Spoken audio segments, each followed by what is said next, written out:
Tipping scale is an amazing gear set. Semi-automatic rifles that we fire in fully automatic nowadays is also amazing to use.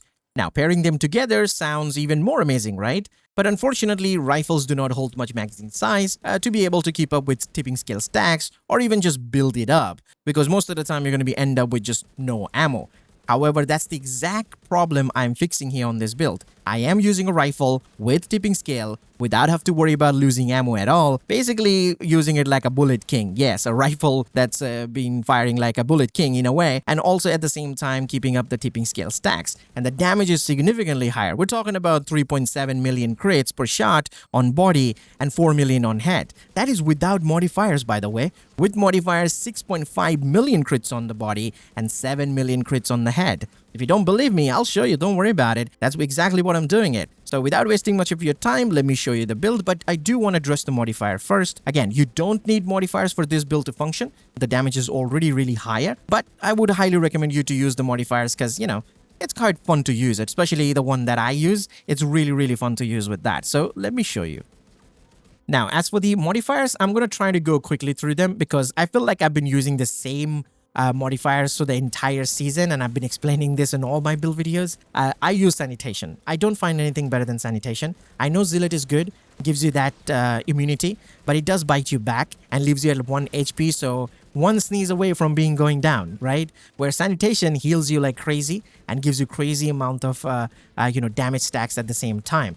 All you have to do is burn the enemies and then just fire your weapon, crit on them, keep burning them, and you'll get damage stacks, and you're going to get that regen, which is insane. And you can keep it up basically forever. It has a very high uptime, the Sanitation that is. Now, as for the passive modifiers, we're using the Rupert Stare, which when you break an armor for a tank, like a Chunga, for example, from Legendary Mission, you rip all their armor out with just breaking one piece, that is, and it also bleeds nearby enemies within 15 meters, so that's what it does. Now, as for the second passive modifier, we have Stepping Stones here, which when you eliminate an assault level enemy with headshot, you get hollow point ammo. And as we all know, hollow point ammo is 20% of amplified damage, which is pretty serious damage, and that's basically like having a mini ongoing directive build right in this passive modifier, so that's pretty sweet. And as for the third one, we're using Keep Out, which whenever you shoot a rusher, something like a shotgunner, you will get movement speed bonus, which is 20%. So that's all my modifiers. Now, as for the weapons, obviously, since it's a rifle build, I will be using rifle. I am choosing the SIG 716 replica here. Now, the reason why it says replica is because I crafted it. But if you have something like the CQB variant of it, you can absolutely use it. No problems there. But the reason why I chose this particular weapon, because I feel like this weapon is kind of better in terms of all the stats that it gives you, apart from other rifles. The magazine size is really high, RPM is pretty good, the base damage and also the optimal range. Plus, most importantly, this weapon does feel very stable in the hand. Like from the beginning. Tipping scale will increase that even further. Like tipping scale will give you crazy amount of weapon handling, so it'll become even more stable. Like basically, it's going to shoot where you want it to, so it's going to be that good. However, from the beginning, weapons feels really amazing in the hand as well. So that's why I'm choosing it. But again, don't let me tell you what to use. If you have a favorite weapon, use that. It's totally fine. If you have a rifle that you like the most, you can use it. Like I do have the Urban MDR as my secondary because I like this weapon since Division 1 days. So I'm using this, for the sake of that. So something like that. If you have a favorite, absolutely use it. But for now, if you don't have any favorite and you want the rifle to use that will feel good in your hand, go for this one, okay? Now, the most important thing about this build is this talent, the rifle talent, which is Lucky Shot. I know you could use other damage talents, something like Flatline, Strain, Boomerang. You can use all of those, Rifleman, all that talent to have more damage. But without this talent, this build is not possible. At least for me, the way I'm approaching this build is not possible, which is basically unlimited ammo and building up the stacks at the same time. Like no need to worry about losing ammo when building up the stacks. That's what I'm trying to say. So all you have to do, like all this build is asking for you to do is sit in cover and shoot. Doesn't matter what. You can shoot an enemy or the trees or the buildings or the sky or whatever. You shoot, it builds up the stacks. You don't have to worry about losing your ammo. That's what Lucky Shot does, right? When you stay in cover, you miss your shots, you don't lose your ammo. You basically have unlimited ammo. You can fire it forever. And since we have a fully automatic rifle, we can just stay in cover and fire forever. and tipping scale will build up the stacks. That's how easy and simple it is. That's all it's asking you to do. Just stay in cover and shoot. You see an enemy, shoot the enemy. You hit it, that's good. If you don't, it's fine, not a problem. So that's why I'm choosing it. Now, Boomerang can do this in a way, but not as good as obviously what Lucky Shot is doing. So again, if you want to have that fun, you want to sit in the cover and fire like a maniac, Lucky Shot is the talent. So that's basically my weapons. Now, as for the build, well, this is the build over here. As you can see, this is actually kind of the first variant of the build. I do want to show you another one because I feel like I need to. Like, I need to show you another variant of this build, which will have a little survivability and will be a different approach totally. So we're using this, which is obviously all red here. And this is basically a damage build. So there's not much survivability here apart from that, armor on kill from gunner specialization. So there's that. Now, obviously, we're using 4-piece of the tipping scale gear set.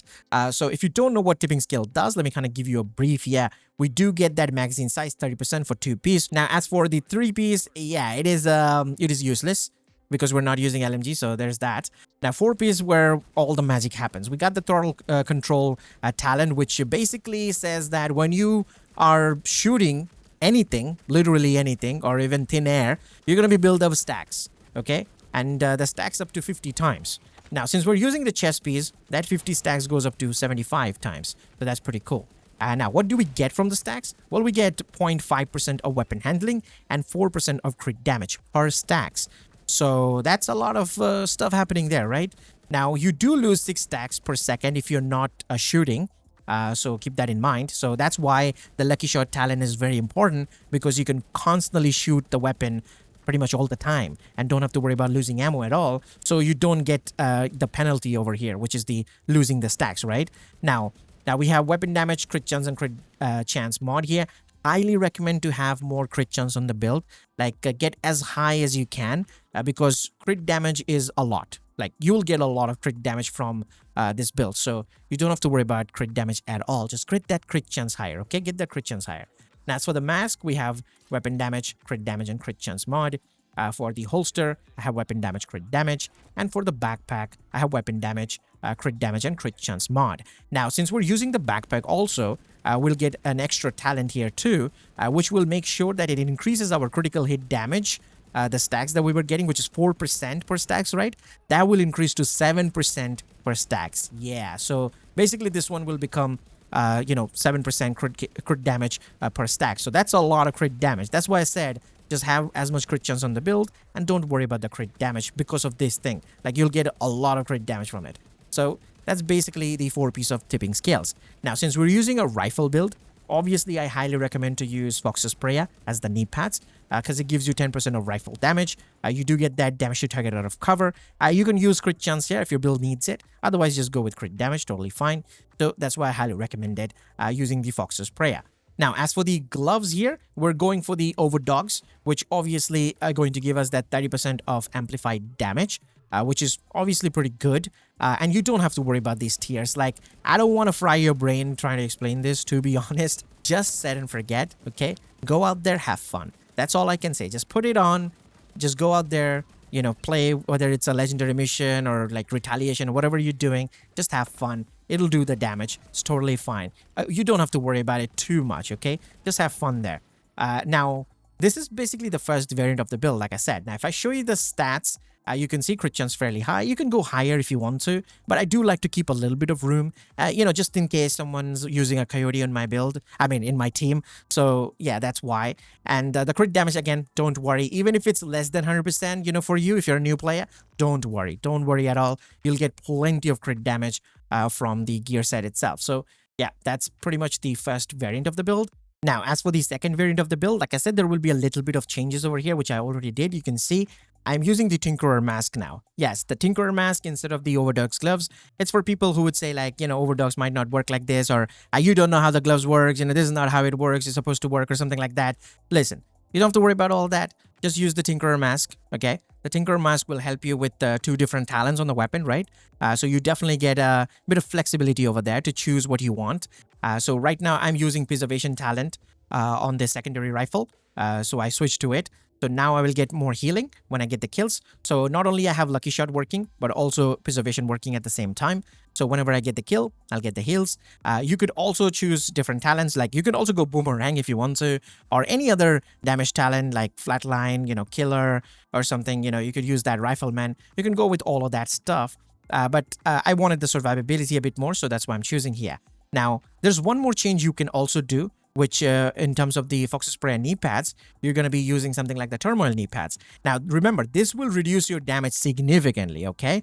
But this is kind of a fun approach here, because with the help of Turmoil knee pads, now when you get those kills, you're going to be proccing the armor on kill from Gunner multiple times, and you're also going to be proccing the Preservation multiple times and, different targets. So there's that.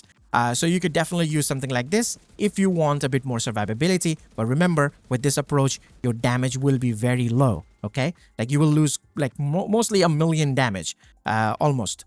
So you have to keep in mind. But it is pretty good as well. It's really fun too to use it like this. But if you want just the damage, then use the first variant of the build. So that's the 2 builds that I wanted to show you. And hope you guys enjoyed it. If you did, leave a like. Let me know your thoughts in the comment section. And subscribe maybe. And I'll see you guys in the next one. Till then, peace.